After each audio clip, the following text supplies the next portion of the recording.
evening, and welcome to the Laugh and Monkey Music Show. Zia, welcome back. It's been a little Hi, bit. thanks for having me back.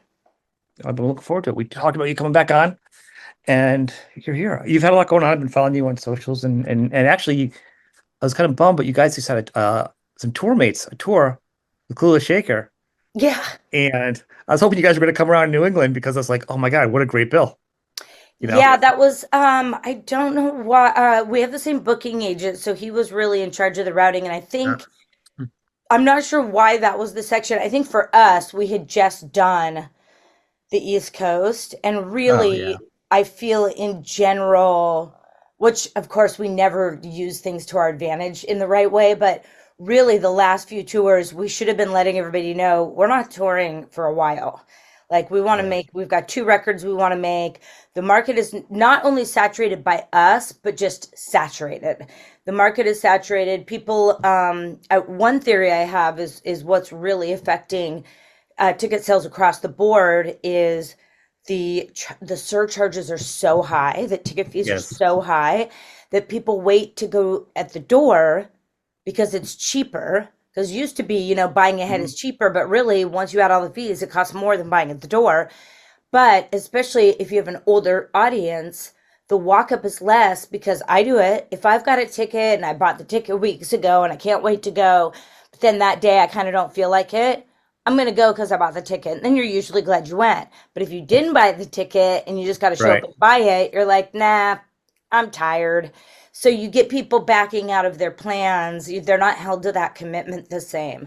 And so while we do still have a really good walk up, but still Mhm. not hitting the same tickets. Partially, I think we've kind of just over toured. So a little bit we're being taken for granted, which is that's what happens when you tour too much. You have to kind of Right. dial that No, I lever get that.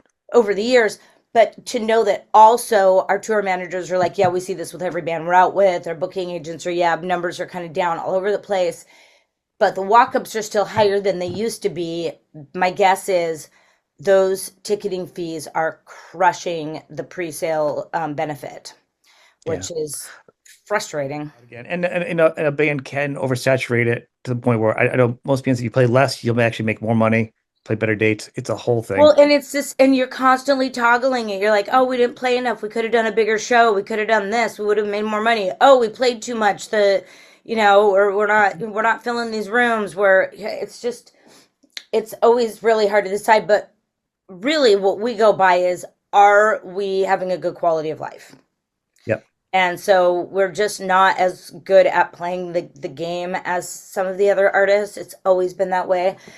We've missed great opportunities where we should have toured a little bit more, and then we've like, way overworked ourselves to where we're miserable and kind of don't want to do it again for a minute. But And that's what I'm saying. I don't think you've done anything wrong. oh You're yeah, a no, no, musician no. for a living. There's no wrong decision at this point for you. You know, Yeah. if you had done those tours, you guys could have broken up if you did the other tours. You never Oh know. yeah. Yeah, I've seen us out on the road and gone, oh no, it's day 4 and we look like we've been out here for 6 weeks. What am I going to do? How are we going to get through this thing? Everybody looks just totally over it. Like, and so, I'm constantly scanning my bandmates for how's their mental health? How are we doing? Like, Mhm. is this even good for us personally to be out here? Because we're not, look, man, bands don't really, we are, a middle class band, which the Yeah. middle class barely exists in just the regular economy. In music, it is a sliver. You've got bands, you've got start bands that are just starting, and then you've Yeah. got, 1 to 3 tour buses and all the trucks. But to just be clinging on to the rung where you have a bus, because we're too old, we can't go back to a van. I don't know how some of those older bands can do van tours. I don't. I mean, I've done it once No, in I a get while it. with side projects at this age, and I'm like, I've got an inflatable bed. I'm off in the corner making up a whole room for myself while everyone else is sleeping on couches. I'm like, sorry, man, I paid my dues 30 years ago. I can't do this again. So we have to have this, X amount of crew. We've got to have the tour bus, and we're just at that level, and that is such a small part of the population of musicians, and it's Mm. very, very hard to have anything left for the bands at that level. When you go up higher, there's enough to go around, and so it doesn't hurt you that the booking agent takes 10%, and then the accountant takes 5% off of the original fee, not the 90% that's left, you know. Yeah. And then the tour manager thinks they're going to get 15%, and then all the expenses. I'm like, you guys are out of your fucking Then mind. then there's the bus, which is like over $1,000 a day. And then it takes $65,000 for our bus for a two and a half week it takes tour. half a tour before the band even starts to break even, mostly on the bus. And we won't go out for long enough to do that. So we go out right at the break even mark, and then we go home all the time. Yeah. And we, you know, and when I say we don't have it in us to go longer, that's not a band consensus, but whoever needs to go home, everybody has to kind of go home because you can't go without one of the band members. So it's a constant conundrum. I oversee the admin side of the band, I think, as you know, and so I'm looking at these numbers and I'm sweating every extra expense, and that's what happens is every day an extra expense comes in, and then, you know, rarely a day where a bonus comes in, or you know, sell out and go into overages. And to know that you're out there and everybody on the crew is making more than you, which they deserve every penny, right? They deserve it, but it also hurts to know that we're going to split up $500 at the end of 3 weeks if we're lucky. It's Right. you have to do it because you love it. So if we don't love it and we're not going to make a bunch of money, Right. we need to be doing something else. So actually, one of the things that we are putting together for next year, this is far from confirmed, but this is what we think we're going to do, is we're looking at Patreon and a subscription-based service just for this really core group of fans that we have, that we know most of at this point. I mean, there's, you know, 40,000 people. We don't know them all, but we know a lot of the really, really close ones. And offering just a lot of exclusive material, insights into our recording process, rig rundowns, streamed, you know, mini concerts in our studio, and having it just be direct to fan interaction. And I know this isn't anything new, but with Spotify, which I will definitely like to talk about later, you know, you're giving away everything for free on Instagram and YouTube and Facebook, and it's not moving the needle. None of that works anymore. We're two generations behind people that know how to move the needle on that stuff. You I know, don't think it moves anymore, to be honest with you. You know Well, what I mean? I don't think know. it moves for anybody at this point. Exactly, and all of that is just giving content away to free to feed their advertising. Exactly. And we're like, we need to circle the wagons and bring this in, and all of those channels are just teaser and to promote this place where you can see us and talk to us and be part of our life and directly support us, and have that stream go back and forth without all these middlemen. And so that's something that we want to launch at the beginning of the year and really focus on that. You know, one thing that we've done so good is our merchandise. I mean, we used to do, if we did $2 a head, I felt like we were absolutely winning. I just thought that's what indie rock could get. And then I heard that like Kikagakumo was getting $8 a head. And I was like, we did $32 a head at our show in St. Louis. Nice. So merchandise is where we exist. It's where That's for most bands. Is that the saying? You guys are t-shirt salesmen now. I hate that saying. I'm like, you do good. Here's the good. If you do sucky music, no one's gonna buy your shirts because no one wants to have a sucky band on their shirt. Right. So you're still good musicians. And I do want to say a few things. Like, I agree with you, Spotify, and like, it's a thing out there. Like, I never push it. I'm on it, but I don't push it. I'm on all the other podcast sites, and I encourage those more. But I'm not gonna take away from somebody if that's all they have. You know what I'm saying? But that's fine. But that's not where I go. I do want to say there's a program and a website run by Dweezil Zapp and some other people called Reward Music. Okay. I wrote that So down. so check this out. And this is for any artists that are out there also. It works with working with a smaller audience to the size of your audience, because it's artist to an artist, and he's on it himself. And it's like the amount of usage and the bandwidth, everything is decided on the size of what you use for your band. So it's designed for artists to make profit. So it Reward Music. scales. Yes. Oh, okay. And Dweezil's one of the people who has had to work to build his thing. So he knows he's a legit. So he's set out for a little while now. Reward Music, check it out. Okay. I haven't tore apart because I'm not a band where I can really get into it enough of it. Like, you know what I'm saying? Yeah. But I want to put that out to you as an option to maybe look into. Well, and we will look at Alice. Move your tail. Go on. My dog's in here trying to get attention. Um, I'll definitely look into that. There's another streaming platform called Kobuz or something that I'm going to look into. Yep. We are already on Tidal. We're already on Apple Music. We're already on all of those. It's Mhm. for me. Well, and here's what I'll say about This is like a Spotify. website too, though. This one's like the difference, like a website, so you Cool. can offer all your stuff. Like everything's there. It's a lot. It's really I can't even comprehend the size of like what it does. It feels like it's an all-in-one service. So I'm gonna look at it because there's a couple like that, and I really want to like find all of these and spotlight all of these because people are really looking for the alternatives to support. But here I do want to say this about Spotify because it has become important, and we actually do need to kind of unify on this as artists and as music lovers. I'm on Spotify. I love the fucking platform. I love the way it works. I love the music discovery. Pandora was always my favorite, and then they couldn't quite keep up with the way that they with their playlists and stuff. They just kind of they just didn't grow.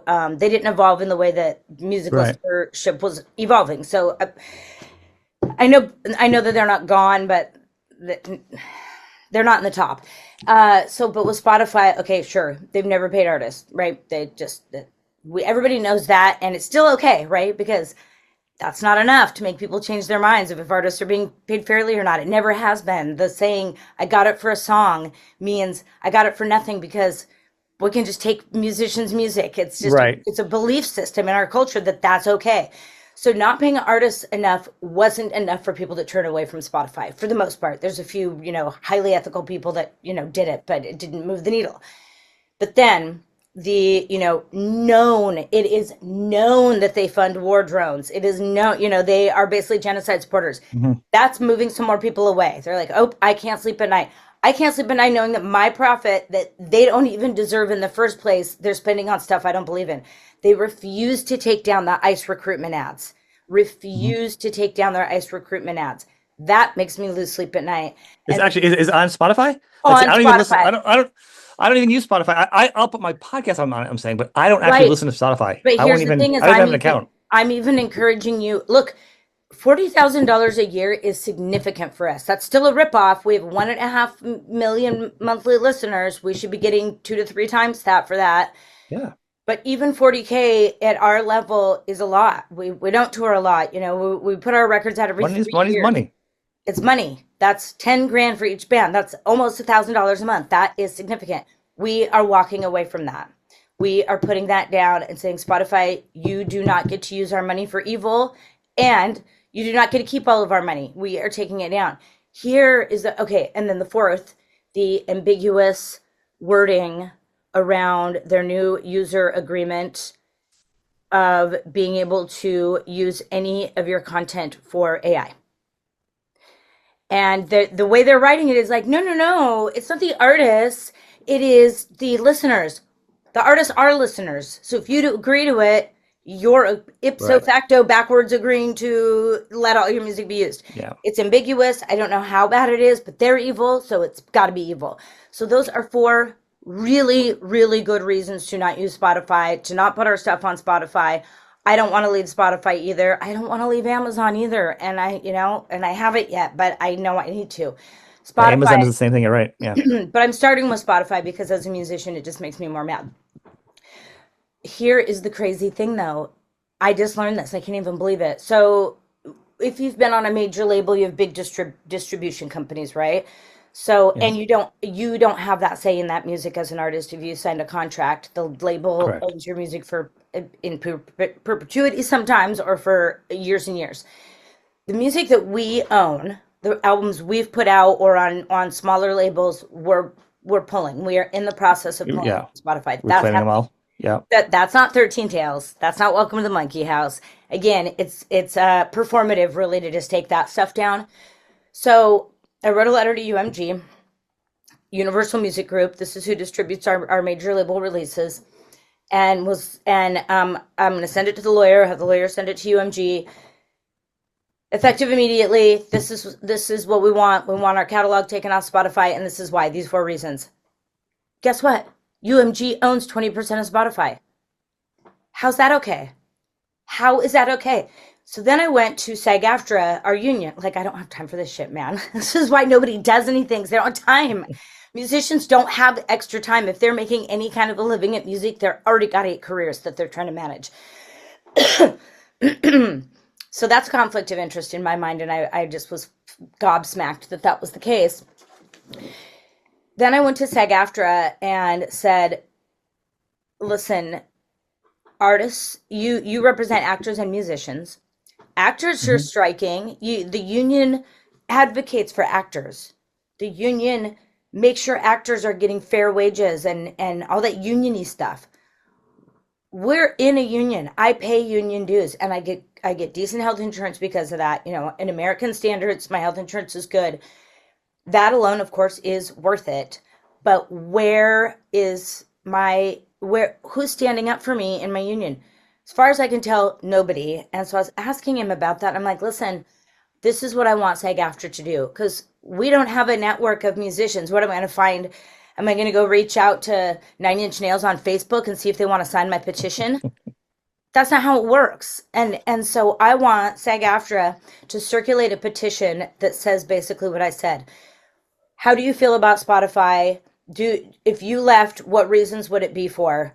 And then you click one or all of those 4 reasons, and then a petition. That petition will show SAG-AFTRA how many artists need support getting off Spotify, and they can help us send those petitions and those letters to the distributors to say, look, this is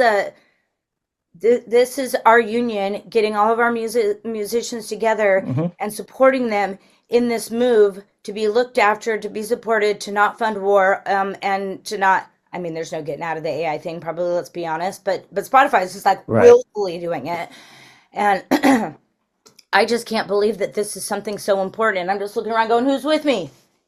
Oh shit, really? What am I gonna do?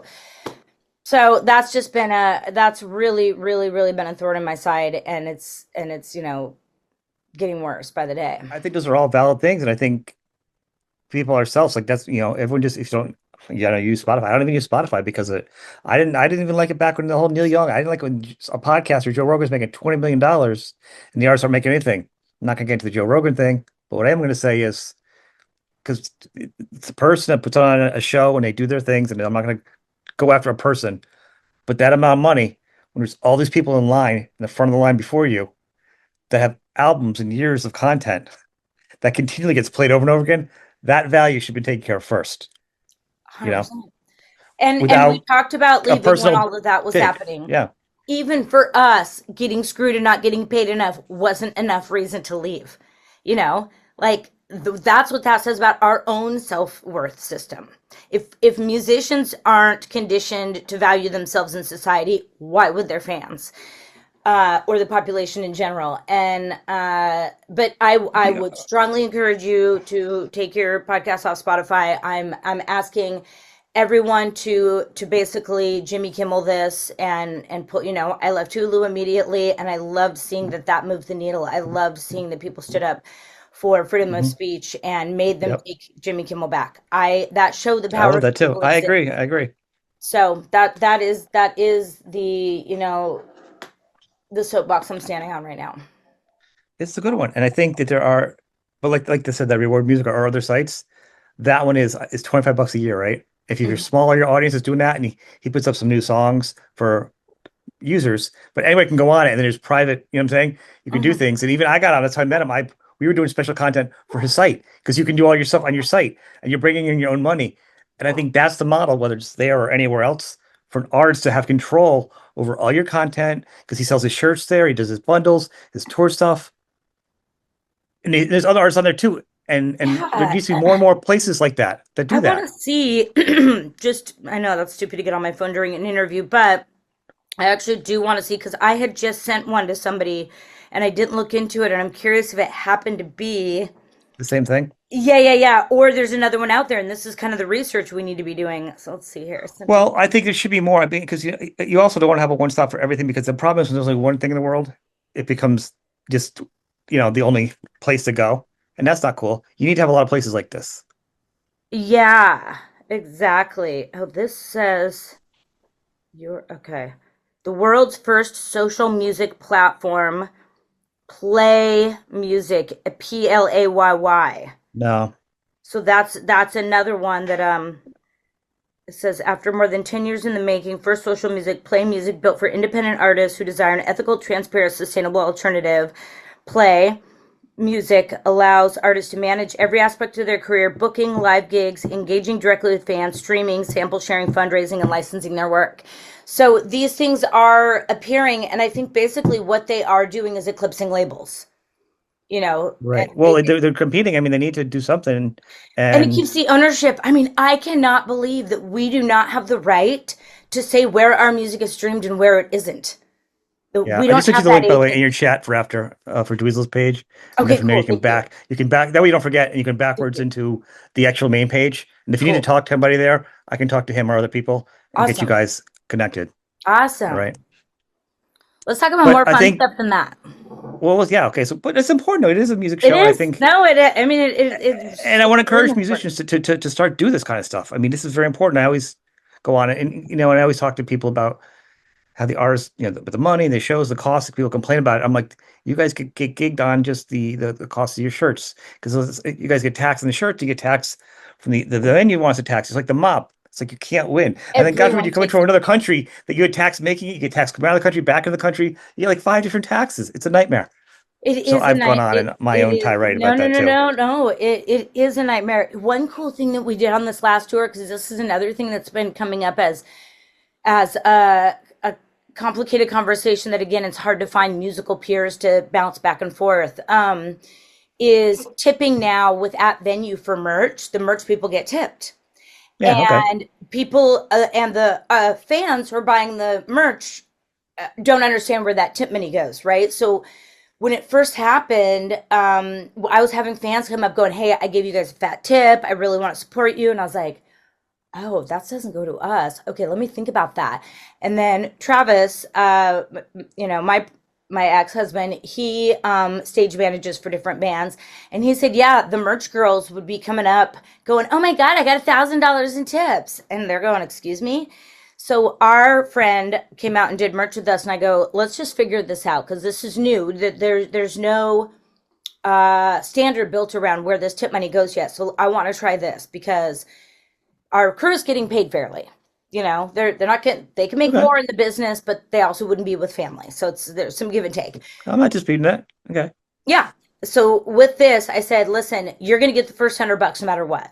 So you're gonna get your day rate plus 100. So that's gonna be good. That's gonna make a good pay for you. Anything over that, we're gonna split with the band. But then once some numbers come in, let me see what's really fair. So we did 5 shows, and I'm looking at the tips, and I go, well, if we gave him 10%, it would be less than what I promised him. So that's not fair. And then I was like, wait a sec, there's 4 of us and 1 of him. Let's just divide it by 5. Hmm. So he gets 20%. We each made, and he said it every night to every customer and put it on a sign. Tips are shared with the band. Tips are shared with the band. And he said it in every That's going to make him transaction. more that's going to make him more money because if not, you'd be like tips do not go to band and they won't make any money. You're right. You're gonna So get tipped, tips, and I'm not saying you should get tipped, but you're not also working at a restaurant where you're hustling around. You're selling shirts. It's already your job with an yeah, agreed upon price. So just yeah. having tips is like a new thing. So Nobody's it's just ever like a tipped. bonus. You're still standing there doing your job. It's not the same. Exactly. And Sorry. he does a great job, and he's extra. He's Yeah, it's not with about us on personal, the but road. the point is, though, I mean, it's still not the same as the industry of people get tips prior to this. It's a Yeah, new well, thing, it's more like when we tip off counter service at restaurants. I'm like, I'm tipping 20%. I walked up, right? ordered my food, took it to my table, bussed my table. Yeah, Where's my 20%? So it's kind of more like that, right? yeah, And yes, tipping culture has lots to debate, right? John Oliver has an amazing episode on tipping culture that was shocking. yep. How it's manipulated in some industries or parts of the world and great, or parts of America and great in others. But what we ended up getting for that was not only did we each make $1,500 in tips, each person from 14 shows, we also were able to take everyone out for a fancy dinner, which we always try to do a band dinner with us and the crew, and everyone just gets to sit down and enjoy a meal together where they're not in between sound check and show or interviews or photo shoots. And we have a day off and we have a beautiful dinner. And this time we were able to pay for that out of tips, especially when our margins are so small, band dinners are going to end up being Taco Bell because where's the money? So everyone got treated. Our guitar tech, our lighting guy, everyone got something from these tips as a reward for our fans thanking us for existing. And it's Yeah. something that nobody can take a piece of. It's ours. And that was just a really cool way to do it. And I want other bands to know that that's a really great way. And again, look, if you are doing great and you guys don't need that and your margins are huge and you've got 3 tour buses, then I would say that those tips should be kicked down a little bit to the crew, especially whoever's loading Right. these boxes and stuff. And then it should be shared Right. differently. But it's a conversation that needs to be had for every tier of this market to make sure that that money coming in from the fans is ethical and declared where it goes. Be like tipping the chef if the chef didn't make money. Because the venue, it's confusing because if you think about it, and that's where it gets sticky, is if you were the restaurant and you were making the servers share their tips with you, that's immoral and illegal. Right. So are we the restaurant? Then that makes us immoral and illegal. It's very tricky. We are the servers too. We're serving you the music. It's complicated, but I feel in my, strong sense of ethics, as we know, especially if you're neurodivergent, you are viscerally compelled to hold up to your moral value system. Oh yeah. Viscerally compelled. I am It is. You viscerally are. compelled to share those tips, and that to me feels fair. So anyway, that's another like really interesting conversation that there isn't a platform for artists to go back and forth and communicate about these things. SAG-AFTRA should just have a chat room where artists can go in and go, how are you doing this? How are you managing this? It just having to be a business, it Yeah. changes your creative flow to have all that Yes. like pressure that this doesn't just equal your creative expression, it equals your survival. That changes things. So when I had my first side project, Brush Prairie, which I still do some stuff with Brush Prairie, it was very important to me that it was play music. This was to play, like a playground, like to goof around, to play. And sometimes that was hard for some of the members that joined. They saw that this might be a springboard, like, oh, Zia's got a platform, Zia's got some success. Oh, we could pipeline this a little faster than a small project would normally move. And I was like, yeah, but I don't want to do that. I was like, I'm not seeking success to any degree. Break even is great, and I always would pay them. That would be good on a shirt. That would be good on a shirt. Have your name and then say like, I'm not seeking success to a degree. Yeah, not seeking success. Make a ton of money off that. Yeah, So right, there we ironic. go. There we go. That's funny. That's so funny. But we do have some cool music stuff that isn't, being so non-music business related. I would love to talk about just my creative endeavors right now. Please Okay. do. This is So- a total free form for you. Yes. Okay. So I have some really personally exciting stuff that's coming up. But for now, just with the Dandies, we have the Symphony Show coming up, and that's November 13th. And that is this Tamil Rogan and Louise Woodward are Australian symphonic musicians. They play violin and viola. Tamil is a conductor as well, and they are who did the symphonic arrangements for this. I think it's 14 songs. And we said, you pick the songs. You're the symphonic arrangers. We're just going to pick songs we know. And they picked some stuff that has never been played live, Doves. We tried to continue it on as a rock option. It just doesn't work, but it does work with the symphony. So something like that. Don't Shoot, extremely obscure song that I sing on that Brent wrote. That's a song about my sister getting robbed at gunpoint in her house with her kids, like totally random song. It is the coolest thing we've ever done, bar none. This is the most special thing the Dandies have ever done. We did it 2 years ago, canceled once for COVID, and then came back and did it. It was the sensation of the audience, the pride, the community pride of everybody in that room was so special. And who knows if we can do that twice, that feeling, but we are doing it again. November 3rd. Are you gonna record it? It is so cost prohibitive. It will be recorded, but we can't afford to release it. I get that. People say it also ruins the specialness too sometimes. Artistically, and I get that also.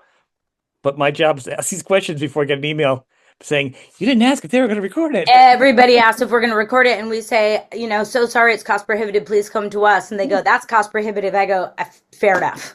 What we would like is to be able to do this in other venues in other cities. It's for some reason really, really difficult to organize. It's not in the wheelhouse of the people we work with. So what I'm trying to find is who does this successfully for other artists, and we can plug into their channels and their network, because our booking agents and manager, like, we literally don't know how.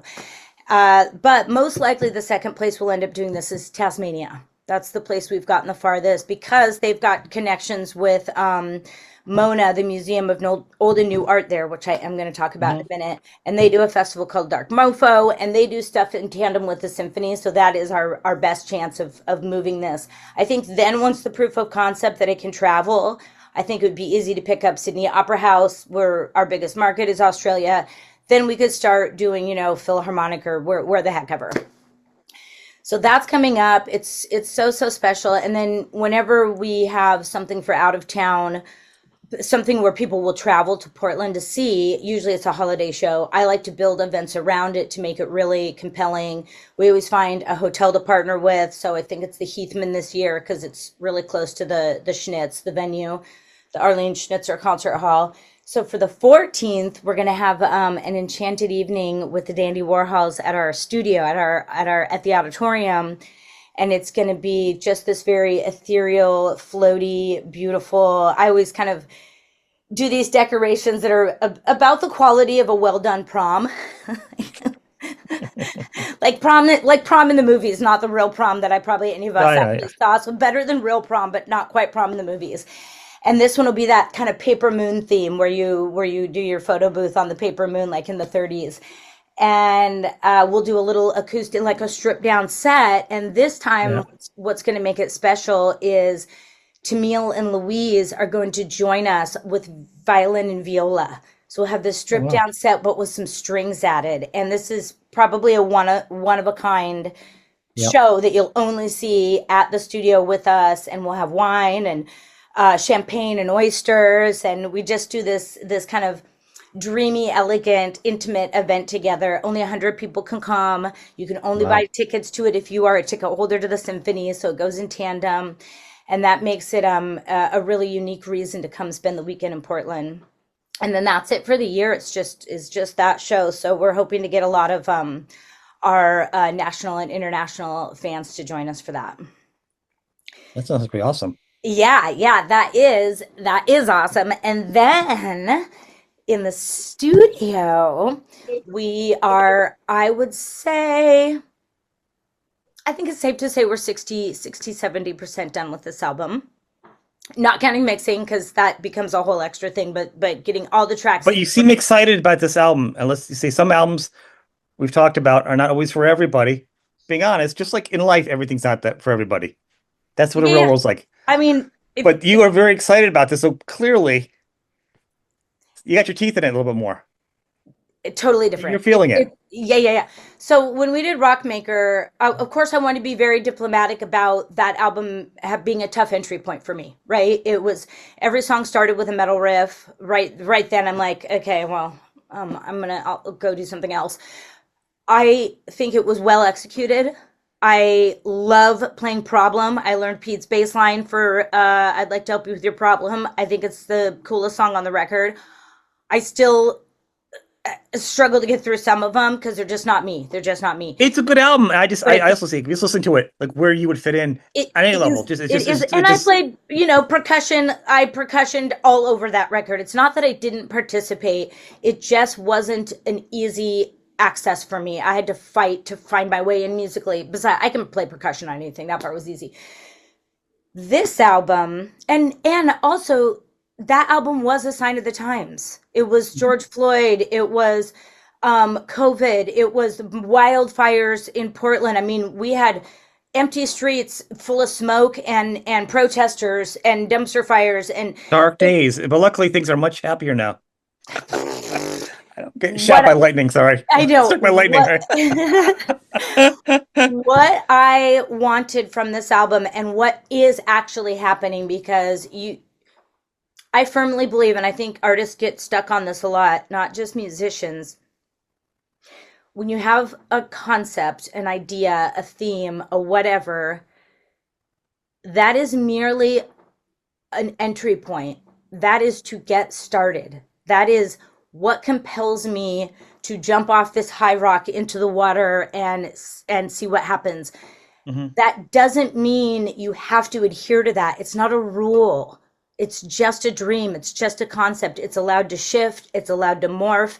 And the more connected you are with your artistic expression, it sounded like I said autistic, artistic expression, uh, It's the almost the same more, thing. yeah, exactly. It's just true. The more you pay attention to what is that little seed you planted growing into. Maybe you thought you were planting a sunflower and really you were planting tomatoes. I don't know. But be true to what it is that starts to grow and fertilize what is growing, not fertilize what you thought you planted, and Right. let it become its thing. So for this one, some stuff I've had to kind of let go of. I wanted a response to Rockmaker. I wanted, when you have a summer of hate and you have a dystopian feeling, to show that when those buildings are bombed out, that the Hmm. vines come back, the green comes back. There is renewal, there is regrowth, there is hope. Everything isn't, all is not lost after these dark times. And that's what I wanted this record to sound like a little bit. I wanted to feel verdant and layered and renewed. I also very, very much wanted it to sound atmospheric and meditative and calm. And so, which got very much reduced to Zia's Quiet album. And I'm like, there's so much more than that, but I'll take it and I'll take it. I made this inspiration playlist on Spotify, but I made this inspiration playlist, and of course, nobody listened to it because that's not how they start records. You know, and I couldn't get these fuckers to listen to it. So what I did was, Walk in. I made a mixtape for everybody. I know, like the little sister. It's this. I run into this kind of little sister syndrome with these guys a lot. So what I did was, we played a wedding, and the drive home was about an hour and a half. And I took the front seat and I just put it on. And it's Oh, there nighttime. you We're go. tired. It's Brian Eno. It's Jean-Michel Jarre. It's Vangelis. So it was the perfect vibe. So nobody even knew that. They just thought I was DJing the drive. Because And like, yeah, you don't even tell anybody that that's the way you sneak I it didn't in. say a fucking word. I didn't want their minds to close. So I'm just sitting in the front seat and they're going, this is incredible. This is incredible. I go, I know. This is what I want the next record to sound like. This is what I want. This is what I've been trying to tell you. And by the end of the drive, Courtney goes, thank you so much for making us listen to that. And now I get what you're talking about. And I'm like, okay, fine. I'll take it. Thank you. So then we got the record going, and Courtney's doing some like cutesy quiet mocha chakalaka kind of samba-y stuff. And I'm like, oh, let's get the guitar player from Os Mutantes, which we couldn't get, but we did get the flute player from Jethro Tull. I know. I know. Courtney's so good at that. He does not hold back. He believes our music is of the caliber that Debbie Harry will say yes. And he's right. He gets the Wait, you slashes. say you got Ian Anderson? Yes. Really? Yes. Are That's you what gonna I've heard. talk to him? I haven't heard the flute track yet, but yes. I'll be honest with you. I had him on. Oh, I think he's cool. autism. I'm going out him, but I talked to him. I mean, you show me a musician that isn't on the spectrum, and they're probably like a classical music. They're probably more of a technician than a I'll creative. give you an example. Yeah. I get him on the show, and I just started doing the show, and he goes down, and it pops in. It's like running late because it happens. He pops in, and he goes like, "Oh, hi," and he's an artist that's been doing it for so many years, 50 years, whatever. I go to talk to him. I said, "Hi," and I have tons of their albums, and he says, he goes, "No time for niceties." He goes, "Running behind," Yeah. but he wasn't being rude. He was so to the fact. Yeah, Yeah. exactly. I go, okay. And as we're talking, he made a joke about it. He goes, well, every year at the album, I go, I start an album. I said, I'm going to start on January, whatever. He has on to a date at 10 o'clock. I'm going to the studio to do it. He goes, but this year I was behind. And he's like, literally said, came in like at 11:30. I was answering emails, something along those lines, right? And I made a joke about it. He's like, he was dead serious. Like, no, I was behind and they had to understand. I'm like, I'm like, so structured. And I was like, oh, okay. Oh, I'm jealous for the people who are really, really good with structured. That's good for him. But So, yeah, so what I'm saying, there's something about him so on lines, which makes sense if you listen to the music which I really enjoy. I Yeah. actually enjoyed this conversation too because I enjoy the particularities of people. It makes it more fun. Yeah. But that's awesome. So as a fan, I'm Yeah. also psyched about Yeah. that. Yeah. I'm really excited about that. And so I really, really like the experimentation side of music. I am unstructured, untrained. Everything I know has been on the job training. I do have good instincts and I have great rhythm. And I'm not a rule follower. So it's great that it's even easier to not follow the rules when you don't know what they are. And so I've been somewhat guarded over the years to almost limit my learning and exposure to the rules, honestly. And I've been told that by many engineers, don't you dare, because you do stuff that if you knew the rules it wouldn't be instinctive anymore for you. You wouldn't be as intuitive. Second guess of. You'd be structured. You'd be going, oh, it's this key and these are the obvious notes of that key. Instead I'm like derp derp derp derp derp. Oh, that one sounded cool. Wait. That one sounded cool. And then I'll just put tape on those keys that sounded cool and make parts out of those keys. I don't even know what keys I played. So with this album, I'm very much, I had to learn that I don't work well in the studio with my band. And that's a weird thing to know, but it's not a safe space for me with those guys. They're, again, little sister syndrome. I don't feel, and I'm not trying to diss them. They're not trying to fuck with me. I don't feel particularly supported or safe to experiment as much in front of them as I do with just me and the engineer. And I learned that Right. when I worked with Massive Attack years ago. They gave me my own space for the first time. And I've continued to cultivate that respect for my time in the studio. And this time I said, here's my schedule. I'm going to take the couch out of the room. I'm going to fill it with synths. I'm going to fill the drum room with percussion instruments, and everything's going to be plugged in, and I can bounce around to all the different instruments the way my brain needs to, and try out the different sounds, and everything's in context. I can't come in on a Wednesday and work for 2 hours and then come back the next week. It takes me those 2 hours to like talk about my day to the Right. new person in the room. So I get there and I have to That tell is all the my, thing, isn't it? I'm like that every day. I gotta get yeah, everything out first. Yeah. yeah, It's like a cleansing. I got to tell all my stories while we're setting up the gear, and they're like half listening, and then we get into it, and it's a little bit of a chore. Everything seems kind of hard, and I'm not sure I'm going to be able to do what I want to do, and then we start to get somewhere, and I realize we've been chipping away, and I realize we've actually have accomplished some stuff, and then I get stoned. It's the last hour or two of the session, and I'm like, I can get stoned because if it makes me not super productive anymore, which is a risk with cannabis, I've gotten enough done today where it's okay. And what happens is that free space, and you get more creative. And now we're taking me saying the word cool by accident into a microphone Mhm. and turning it backwards and adding 100 effects, and it turns it into an instrument and to a part. And that's the fun of the stoner magic. So I've got this workflow that takes me 4 to 6 hours, and then at about 6 hours I start to burn out. So I need 4 to 6 hour days in a row to really express myself and run the emotional gamut and give everything I have to give to these ideas and these pieces of music. So it's coming together. And I mean, we've got one song that sounds like Jean-Michel Jarre and Vangelis made a song together. We've got one that sounds like a B-side off Brian Eno's Music for Airports. We've got one that sounds like a cutesy Osma Tanta's, because they do a lot of funny tongue-in-cheek stuff too. And Right. to me, it's the closest we've ever done to an Osma Tanta song. So Wow. and it's gonna be this quiet textural. Oh, and then here's another cool thing. Okay, I'm getting excited. Do you play vinyl when you listen to music? Do you ever use I vinyl? play a lot of vinyl. I play a lot of Okay, vinyl actually. so tell me if you do this. I imagine everyone does. Is say I put a record on to make dinner, and it ends right, and you're cooking and you wipe your hands off. I just go and start the needle over. It's a good record. I don't have time to flip it. I got pasta cooking. I just start Right. that side over, and sometimes also neurodivergent people can listen to the same song all day. I will just I start. can. Yeah, I'll just start that same side over, sometimes for days. I just want to keep listening to that side of the record. So and I'm sure this has been done. I probably didn't invent it. I just don't know any examples. The songs can be sequenced however they need to be sequenced for streaming or for CDs. But for vinyl specifically, I want this sequenced where the lyrical, it's also not every song is lyrical on this album, as a Hmm. atmospheric album should have non-lyrical pieces.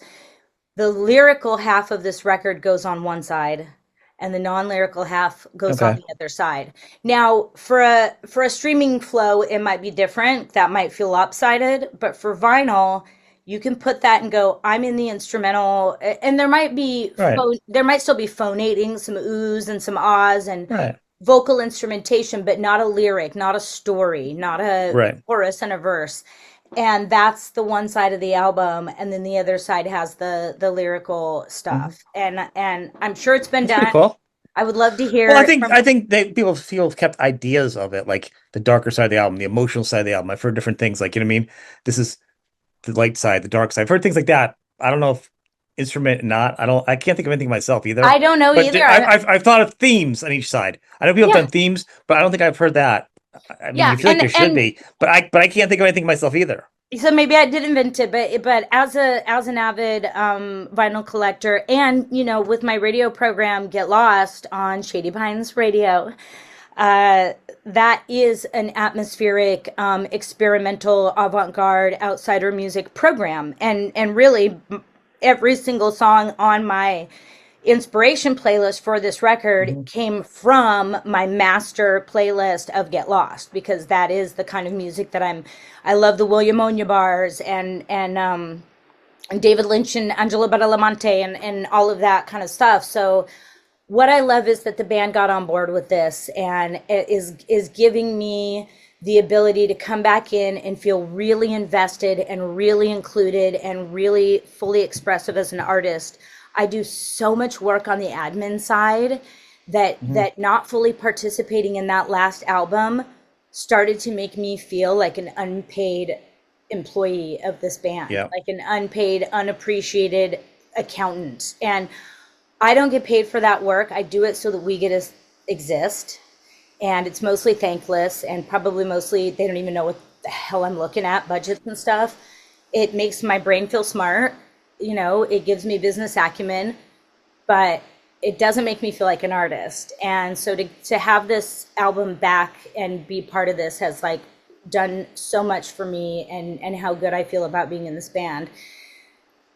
So I'm just, it's been such a good thing to be working on this record. Well, that's good. That's actually good news, and it's good to hear that. And I would also say I think that someone who's talked to Courtney a few times, it feels like Courtney struggles to work with Courtney. So I don't think it has anything to do with anybody else.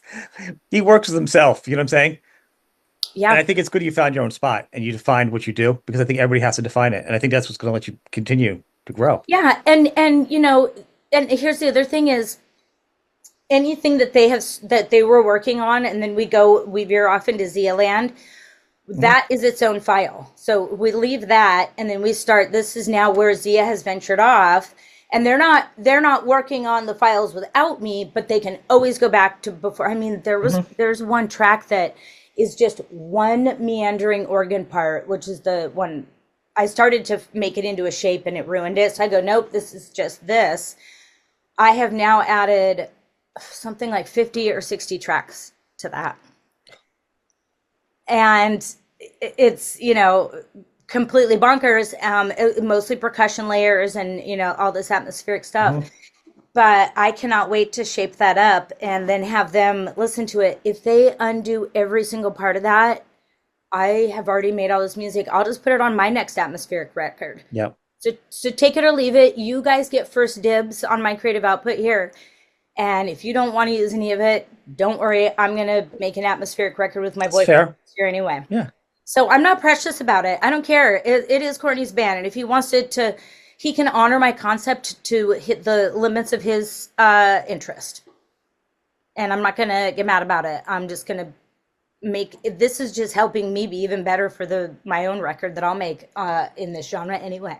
That's what I think. I think it's healthy that way because it's not personal. I mean, it Yeah. feels like it's personal because it is about your people. But once again, it's usually just each person is making their own decision on how they feel personally about it, but it's not how they feel about you personally about it. No, and also there was a time where, you know, Courtney used to be somewhat threatened by me, and that's in the past, and that's a different relationship.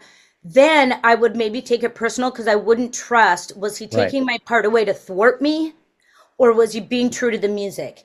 But really, we all trust each other that what we are beholden to and loyal to is the music. Yeah. And when we're listening to those parts in there, we're not thinking of who did the parts. We're thinking, does it work with the direct? And sometimes what you played was perfectly valid in the moment. And as that song drifts and oh, it's not a sunflower, it's a nasturtium, it grows into this other thing, that no longer makes sense. And it had nothing to do with good or bad. It Yeah. just has to do with does it still work? Is it still supporting what the song has turned into? Are you serving a song is my favorite phrase. Yeah, Do you serve a exactly. song? Exactly. So, wait, I want to tell you more What? stuff. Go. Okay. Um, uh, okay, personal projects. Can we talk about that? Yeah. Yeah. Um, I have for years had a sculpture and an installation. I have slowly drifted into what I call installations through the lens of music. So I've done performances that was side projects that were basically as much effort went into the setting and the environment, and you get a little imbibe in a bit of aquavit when you arrive and everyone's dressed white and it's Hmm. midsummer and dead flowers, and an entire light truck pulls up to a courtyard that holds 50 people, and they're like, what are you doing? And I'm like, I don't know. And then a painter goes, you have expanded beyond being a musician, you need to like kind of change your narrative, you have grown into this kind of other thing, Yeah. keeping me very engaged. And so there's two projects I am getting ready to present to the Museum of Old and New Art, which is Mona in Tasmania. It's owned by this really eccentric, very spectrumy man named David Walsh, who basically won gambling. He is banned globally from gambling. He made so much money gambling. So he's Rain Man, right? And so he instead took That's that awesome. money. Yeah, I know. And I've met One him for before. us. I've met him before. He's fantastic. So I love that. he built a museum with the money. A very unusual museum. It's where the vagina wall. He married the woman who did the vagina wall, but that's where that Okay. started. I met her assistant, and he is also very, very much one of us. And these guys are waiting for this presentation, this pitch deck, and it's I'm building the largest single oscillator synthesizer in the world. Wow. I know. That's pretty ambitious, huh? I know. Well, guess what? There aren't any, so you don't even have to be that big. But it's going to be all upcycled materials. I am just opening up the pitch deck because I just want to read the one mission statement off of it, because I think we finally got this locked. I'm going to build one in Portland first, Mhm. so it'll be 12 feet tall. The next one will be, wait, hold on, I'll show you the cardboard mock-up. So I made one out of cardboard.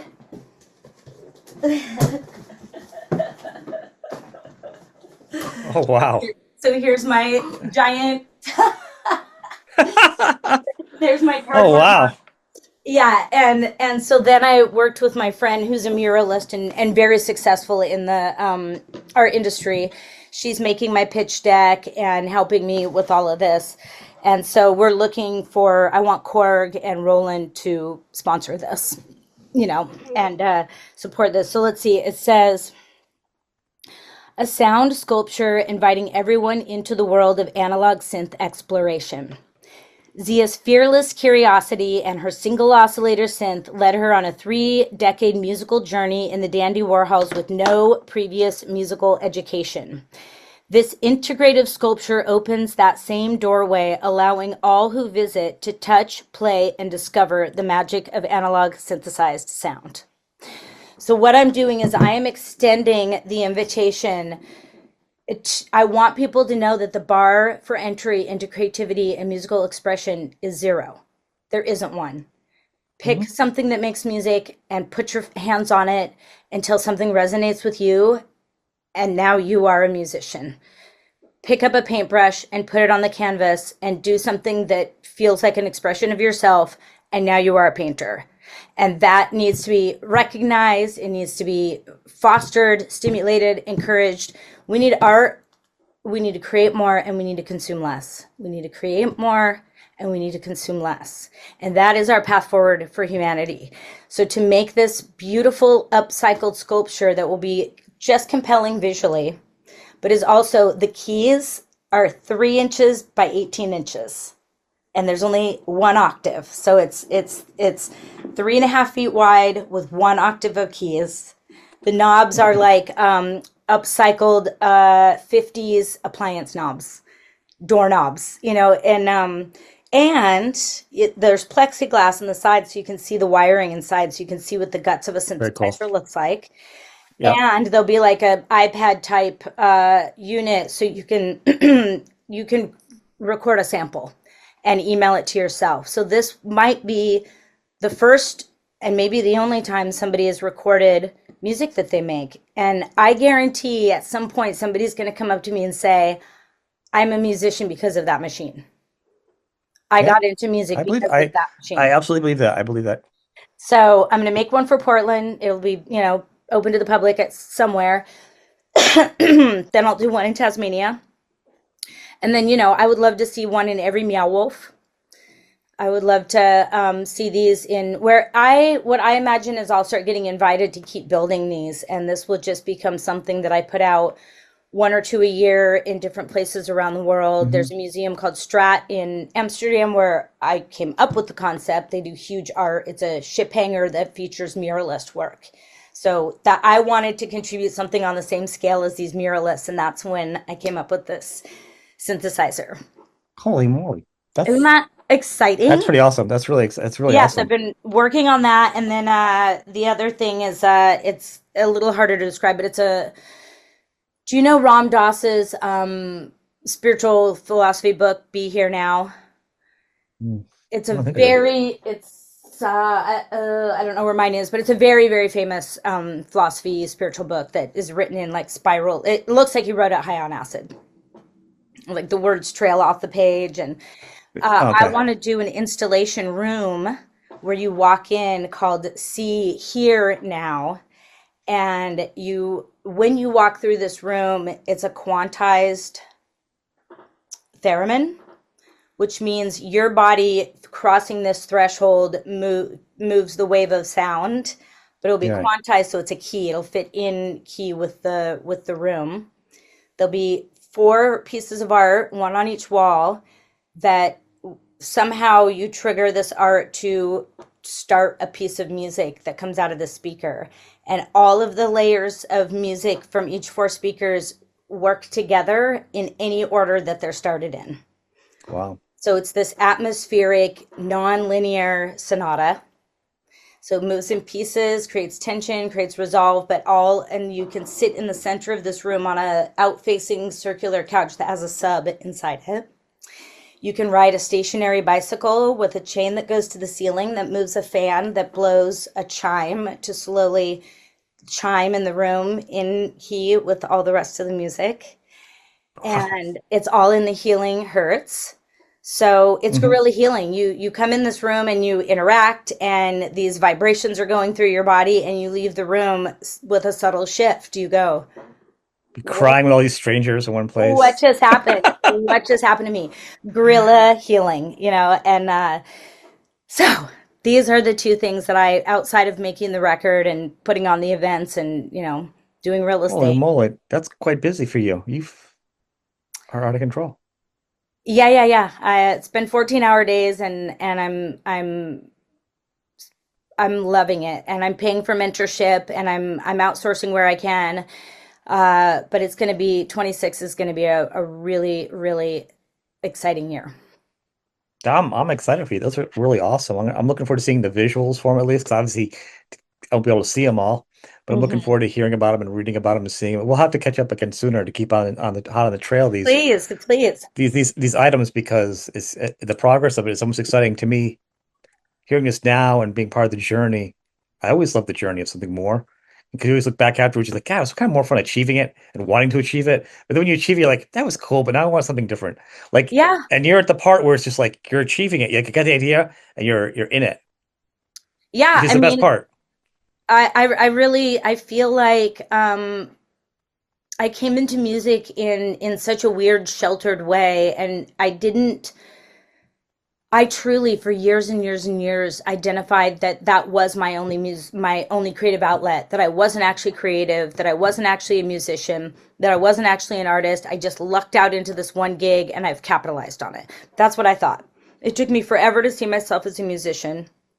Recently, to see myself as an artist, and recently to truly believe I'm a creative person. Which, hearing me say all this stuff seems wild. How could you not think you're creative? Well, no, but I actually get that. But and what I say a lot on my show to that is, I've been trying to say to people is, when you grow up, you think every guitarist knows every note, every producer knows every this and that. And I'll be honest with you, I've talked to so many of like my favorite guitar players. They can't read music. They don't know chords. They don't know what they're doing. You think that certain people can work in the studio and record. They can't do that. They can only hit press and record. I've helped many musicians just use Zoom. Yeah. So and none of it's bad. And I think that I tell people like, and when talk to the artists, I'm like, everybody's capable of creating and being themselves, and don't put yourself down because it's not about that. No one knows all these little certain things. Usually people know all those things are usually music teachers and production teachers, but usually everybody else in between Yeah. has a grasp of it. Some people know a lot, that's whatever, but most artists don't know all that stuff. They just create because they want to create. Yeah, being punk doesn't mean you make punk music, right? You know? Right.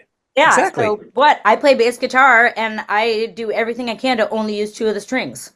It gets too hard otherwise. Whatever. So did Joey Ramone or whichever one was the bass player. Um, yeah. We're all punks, we're all hacks, and everybody's an artist. Everybody. There is no artist, non-artist. And Mhm. that story being drilled into children, my mom would always tell my sister how creative she was, and she would tell me how good I was at math. She wasn't telling me I wasn't creative, but that's what I heard. I didn't want to be the one that was good at math. I mean, sure, I'm good at math. Cool. Yay me. I actually really value that, to be fair. But I wanted to Well, be the people that go to math are usually very creative and artistic, I musical. wanted to be the It's, creative we've one. all learned And that. yeah. And so it took me a while to change my narrative, and no child and no adult should ever feel like they're not the creative one. That's not fair. We are all inherently creative. And some of us have the blessing of there being an audience that our creative output resonates with. And that's gravy. But we're not. Okay, this is just a little vent as an aside. Somebody just posted. Oh, I was playing a sound tube, so I did this post of me, playing funny instruments, and the person goes, "Tell Courtney I want guitars on this record," and I was like, "Well, don't hold your breath." And then he goes, "Well, I just want another record like 13 Tales," and I'm like, "Listen, ma'am, you have that record to enjoy. Feel blessed. It's a great album. You can listen to any of the records we made or not anytime you Or now and again. want. But no, I think it's really rude to tell an artist to recreate and not create. And also, man, you have a commercially successful album and you try to chase that, you're going to embarrass yourself because you're going to be making watered down copies of what was true inspiration and now is chasing this dragon of success Well, or of applicability to an audience. We create and it's for us, and you are lucky to hear what we made, and we are lucky if it resonates with you. And that's the end of the story. And to tell us to recreate is so rude. And he's like, we don't have to have a big attitude about it. And I'm like, whatever he said, I'm like, yeah, I do. I stand by what I said, and you can listen, take it or leave it. But just for the record, that is freaking rude to tell people to recreate a thing. That's not how it works, and that doesn't sound fun I to me. No, and it's rude. I think, but that's almost another discussion for another time. Is the empowerment? I get comments. People say things to me about nobody wants to hear you talk or whatever. I'm like, actually, you're being the voyeur because the what's this conversation? It's a conversation. It's not interrogation. I'm not saying with a light, Zia, what have you done this day? What is from whatever? It's flowing. And if I say one thing that spurs on something you've never heard before, that's a conversation. That's special. You're talking to an artist that Yeah. creates something you enjoy. Why would you not want to just be a part of it?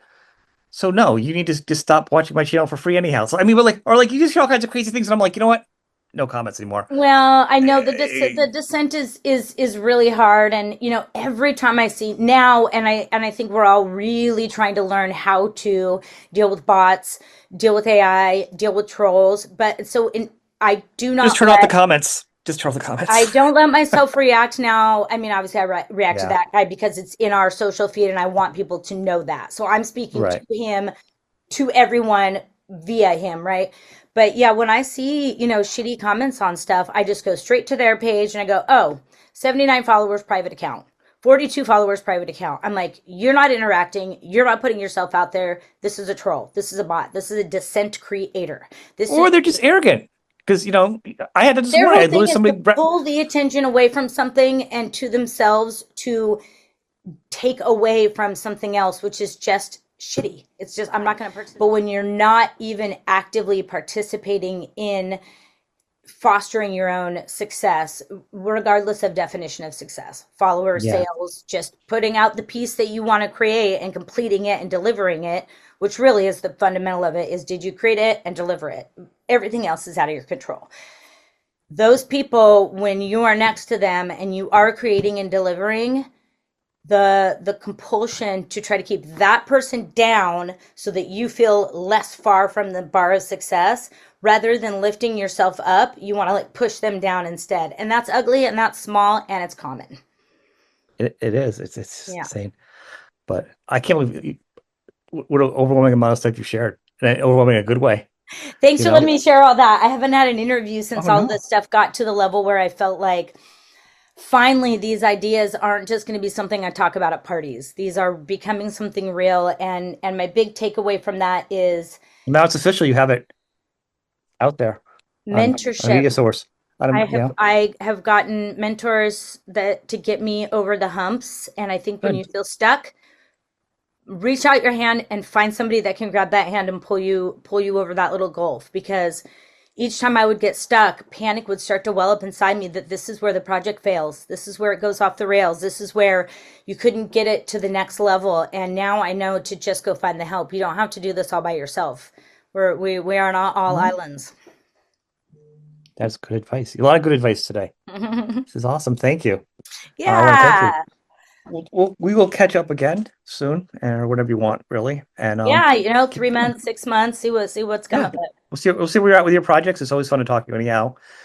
Um, I do want to say when you're talking, you know how you talk about couples who are like, well, how'd you meet? You significant other, whatever. You always have a story. But I mean, my wife has a story. I'm sure you have stories. The guy that owns the museum and his wife, he's probably got the best story. They're like, how'd you meet your wife? He's like, oh, I got a story for you. But yeah, I I know, right? digress. I mean, it's got to be the best. He's got the best I met my wife story. But I Exactly. digress. Yeah, I can't wait. I'm gonna see those guys in December. I'm gonna go see my sweetheart for Christmas and spend the December Christmas with his family, and they live in Tasmania. Nice. So I'll get to go over and see everyone and move this project forward. So that's gonna be great. Awesome. Well, Thanks so much for congratulations. having me. See you Yes. next time. I will talk to you soon.